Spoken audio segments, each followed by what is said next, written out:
A maior parte dos crimes brutais costuma acontecer à noite. Pelo menos é isso que acreditamos, porque a escuridão sempre parece esconder os piores impulsos humanos. Mas, em toda a história criminal, existem casos que desafiam completamente essa lógica, casos tão absurdos, tão improváveis, tão contrários às expectativas humanas, que chegam a ser negados pela própria população que os viveu. E o caso que você vai conhecer hoje é exatamente assim. Um caso onde os ataques nunca ocorreram na madrugada, nunca dependeram de ruas vazias, nunca exigiram silêncio, sombras ou isolamento. Aqui, o assassino agia quando o sol estava no ponto mais alto do céu, quando pessoas circulavam por todos os lados, quando a cidade inteira estava acordada. Um assassino que parecia confiar mais na indiferença humana do que na escuridão. Hoje você vai conhecer o caso do homem que ficaria conhecido como o maníaco da Praça Central, um caso tão subestimado, tão negligenciado pela própria polícia, que mesmo anos depois ainda não existe consenso sobre quantas vítimas ele realmente fez.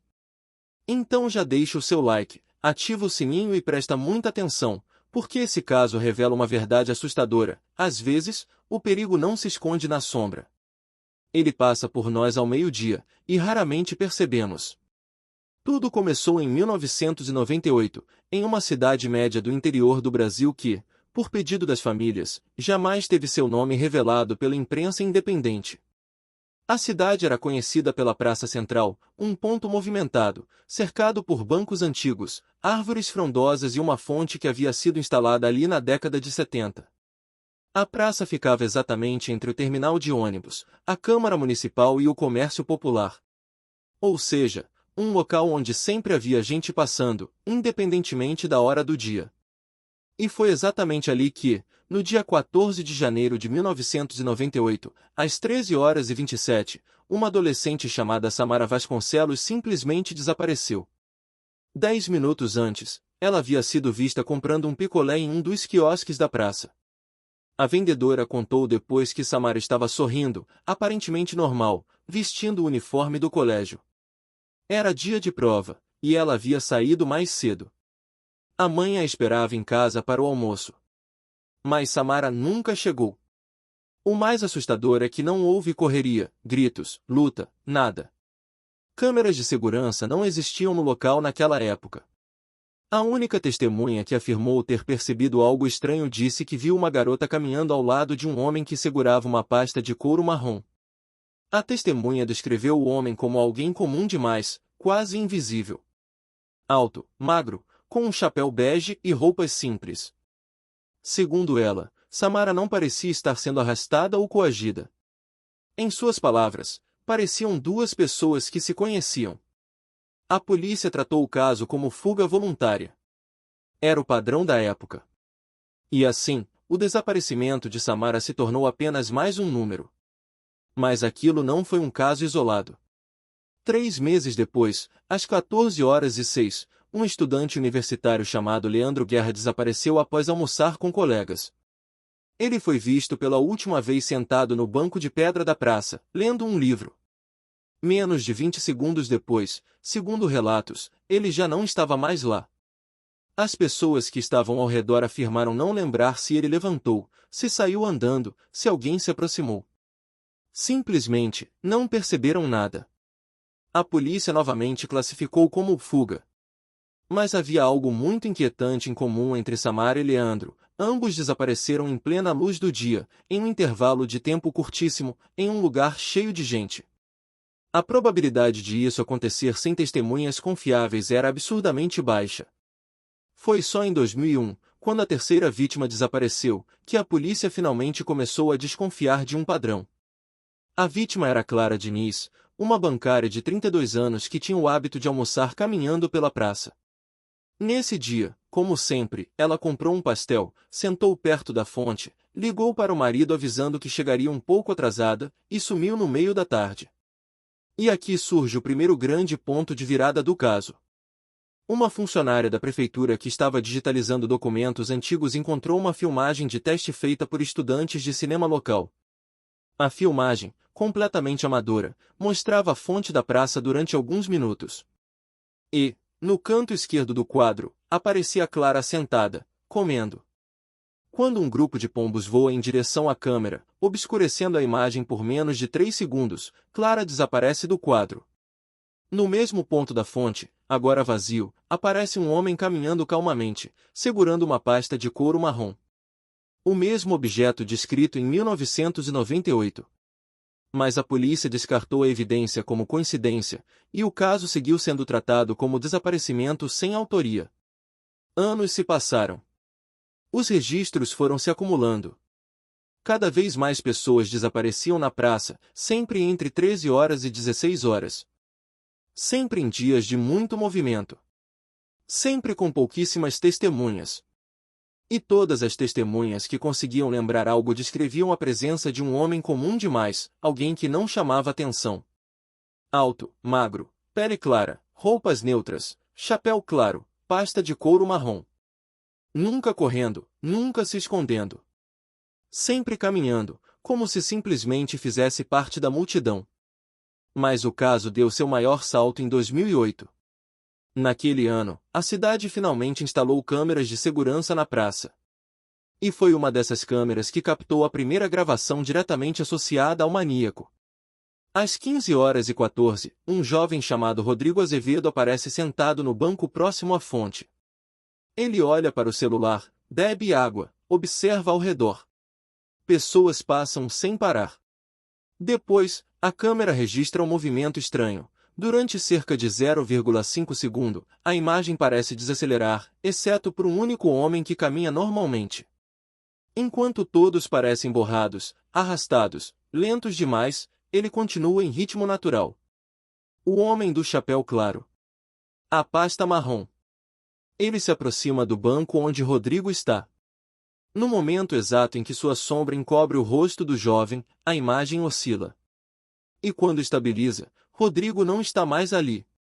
O banco está vazio. O homem continua andando, sem virar o rosto. Dessa vez, não havia como negar, havia um padrão. Um sequestrador que agia no meio da multidão, que jamais chamava atenção, que tinha uma capacidade quase absurda de apagar sua victimologia sem que ninguém percebesse. Um maníaco que agia à luz do dia. A polícia finalmente abriu uma força-tarefa. Mas a investigação só trouxe ainda mais mistérios. Primeiro, todas as testemunhas que afirmaram ter visto o homem do chapéu descreviam-no de formas diferentes. Alguns diziam que tinha 50 anos, outros, que parecia ter 30. Alguns relatavam sotaque carioca, outros, sotaque nordestino, outros ainda afirmavam que o homem jamais falava. A altura variava de acordo com as testemunhas. A cor da pasta às vezes era marrom escuro, às vezes marrom claro. Em algumas descrições, ele tinha bigode. Em outras, era completamente barbeado. Era como se o homem se tornasse diferente para cada pessoa que o via. Quando uma psicóloga forense analisou as descrições, sugeriu que se tratava de um criminoso altamente manipulador, capaz de alterar seu comportamento de modo tão sutil que cada pessoa notava um detalhe diferente. Isso explicaria a falta de consenso. O perfil sugeria um tipo raro de predador social, alguém que estudava comportamentos, mimetizava expressões, caminhadas, modos de vestir. Um camaleão humano. Mas também havia outra interpretação, muito mais sombria. Talvez as testemunhas simplesmente não estivessem lembrando direito. Talvez a presença dele fosse tão comum, tão neutra, tão banal, que o cérebro não conseguia registrar detalhes.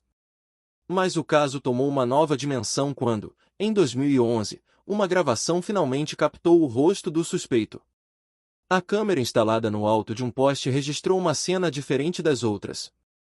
Às 13h48, uma senhora chamada Olinda Campos aparece conversando com alguém atrás de uma banca de revistas. Quando uma criança solta um balão vermelho que sobe e passa diante da lente, a câmera perde o foco por menos de um segundo. Ao recuperar a imagem, Olinda não está mais lá. Mas, pela primeira vez, o homem aparece olhando diretamente para a câmera. Um rosto magro, ossudo, olhos escuros, expressão completamente neutra. Não há raiva, alegria, pressa, nada. Apenas, vazio. A foto foi distribuída nacionalmente. Mas ninguém o reconheceu. Ele não constava em nenhum banco de dados. É aqui que surge o segundo grande ponto de virada deste caso. Em 2013, uma equipe da polícia analisou centenas de horas de gravações antigas em busca de qualquer pista prévia. E foi em uma fita de 1994, filmada durante a reinauguração da praça, que encontraram algo chocante. O mesmo homem. O mesmo chapéu. A mesma pasta.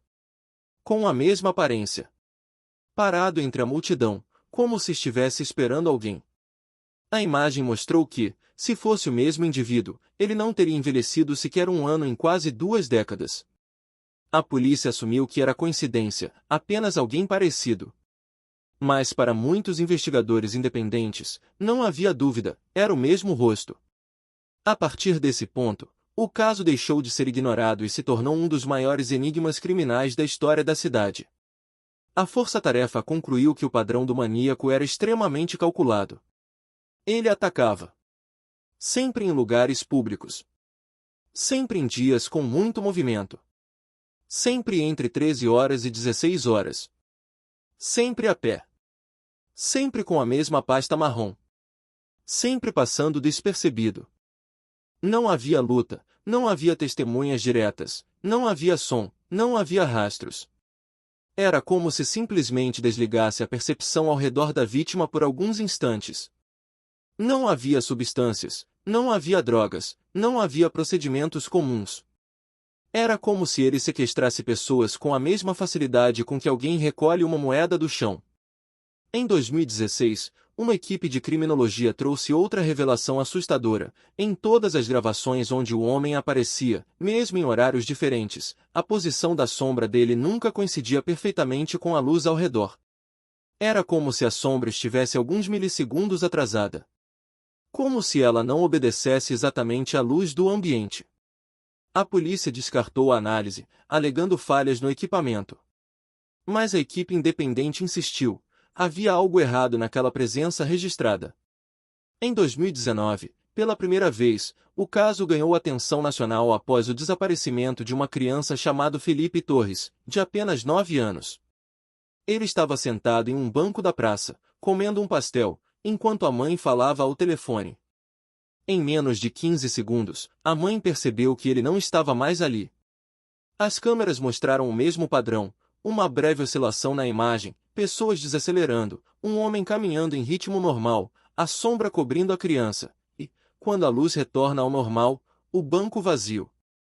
Foi o desaparecimento que chocou o país e finalmente trouxe o caso à mídia de forma massiva. Mas até hoje, Felipe nunca foi encontrado. O arquivo oficial registra 19 desaparecimentos na praça entre 1998 e 2021. Investigações independentes estimam que o número real ultrapassa 70. Alguns casos foram registrados como fugas. Outros, como sequestros isolados. Outros, como desaparecimentos sem causa definida. Mas todos têm o mesmo padrão: o homem do chapéu claro estava presente na praça naquele dia. Em todas as imagens. Em todos os relatos dispersos. Sempre no fundo, sempre neutro, sempre caminhando. Em 2022, após quase 24 anos de investigações incompletas, a força-tarefa foi oficialmente desmantelada. O caso permanece aberto, mas sem prioridade. A praça foi reformada. A fonte, demolida. As bancas de jornal retiradas. A rotina voltou ao normal. Mas para quem acompanha o caso de perto, a questão nunca foi sobre encontrar os desaparecidos, mas sim sobre entender quem, ou o que, é o homem da pasta marrom. E esse talvez seja o ponto mais perturbador. Um analista voluntário revisou frame por frame mais de 400 horas de gravações. E ele afirmou algo que poucos tiveram coragem de discutir publicamente: em 17 gravações diferentes, capturadas em dias, anos e estações distintas, o homem do chapéu aparece com a mesma camisa, sem sinais de desgaste, com a mesma dobra perto do ombro. Na mesma posição exata. Como se fosse copiado. Alguns investigadores sugerem que ele talvez tivesse cúmplices. Outros levantam a hipótese de que o homem fosse um criminoso extremamente inteligente, com domínio total sobre sua persona pública, altamente treinado para manipular percepção e atenção humana. Mas para um pequeno grupo de estudiosos, a explicação ultrapassa o campo da criminologia tradicional. Eles acreditam que o homem não é apenas alguém habilidoso, mas alguém que não deveria existir. Ainda hoje, turistas tiram fotos na praça. Comerciantes trabalham, crianças brincam, idosos conversam nos bancos. A vida voltou ao normal. Mas alguns moradores afirmam que, de vez em quando, ao meio-dia, quando o sol está no ponto mais alto, é possível ver um homem de chapéu caminhando lentamente entre as pessoas. Sempre sozinho. Sempre com a pasta marrom. Sempre em silêncio. E dizem que, se você o observar por tempo demais, ele olha de volta. Caso você já tenha visto alguém assim na sua cidade, alguém que aparece em todas as fotos, mas você nunca reparou nele até olhar com atenção, deixe aqui nos comentários. Muitos casos ignorados podem ter conexão direta com esse padrão, e sua história pode ajudar a esclarecer esse mistério. Não esquece de deixar seu like, se inscrever no canal e ativar o sininho. Porque ainda existem muitos casos brasileiros que ninguém quer investigar, e outros que ninguém ousa admitir que estão acontecendo.